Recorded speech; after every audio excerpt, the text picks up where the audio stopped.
नमस्कार मित्रांनो, चला शिकूया प्रयोगातून विज्ञान। आज मी तुमच्या समोर अतिशय नाट असा विज्ञानाचा प्रयोग या ठिकाणी घेऊन आलेलो आहे। मित्रांनो, आपल्या सर्वांना बालवैज्ञानिक बनायचं आहे ना मित्रांनो, तर मग हा प्रयोग शेवटपर्यंत पहा।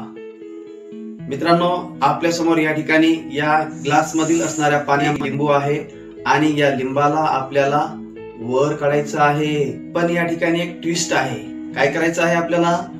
हे लिंबू काढायचं आहे, बोटाच्या साहाय्याने लिंबू काढायचं आहे, मिठाच्या साहाय्याने नाही। आणि या ग्लास मधलं पाणी सांडलं न पाहिजे। एवढा साधा सोपा असा हा प्रयोग आहे। तर आपल्याला हा प्रयोग याने करायचा आहे मित्रांनो। द पॉवर ऑफ फिजिक्सचा वापर करून या बोटाच्या साहाय्याने या ग्लास मधलं लिंबू वर कसं काढायचं ते आपण या ठिकाणी बघणार आहोत। जमत नाही आता, पाणी सांडत आहे, मग आता कसं काढावं?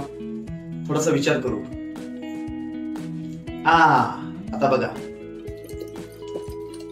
बघा लिंबू कसं वर यायलंय। बघा बघा बघा बघा बघा विद्यार्थ्यांनो, बघा बघा विद्यार्थी मित्रांनो, हे लिंबू कसं मी अलगद वर काढलं। बरे कसं घडलं असेल? याच्या पाठीमागे कोणतं पॉवर ऑफ फिजिक्स आहे? तर काय झालं माहिती का मित्रांनो, या पाण्यामध्ये जेव्हा हे असं लिंबू होतं तेव्हा मी हे जेव्हा असं बोट फिरू लागलो होतो तेव्हा या पाण्यामध्ये, हे बोट फिरत असताना या पाण्यामध्ये तरंग निर्माण होऊन या ठिकाणी एक भोवरा तयार होतो आणि या भोवऱ्याच्या मध्यभागी त्या ठिकाणी प्रेशर कमी होते, परंतु आजूबाजूला प्रेशर जास्त असते।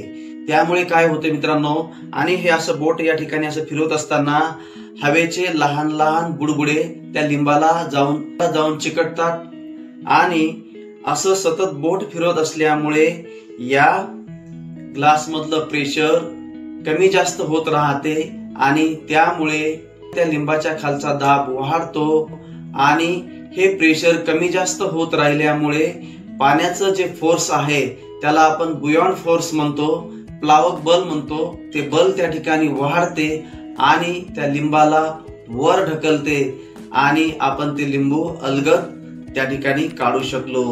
हे याच्या पाठीमागचं वैज्ञानिक कारण। मित्रांनो, हा व्हिडिओ आपणास कसा वाटला? थोडासा जरी आवडला असेल ना तर काय करा, माझ्या या चॅनलला लाईक करा आणि सबस्क्राईब करा मित्रांनो। खूप खूप धन्यवाद।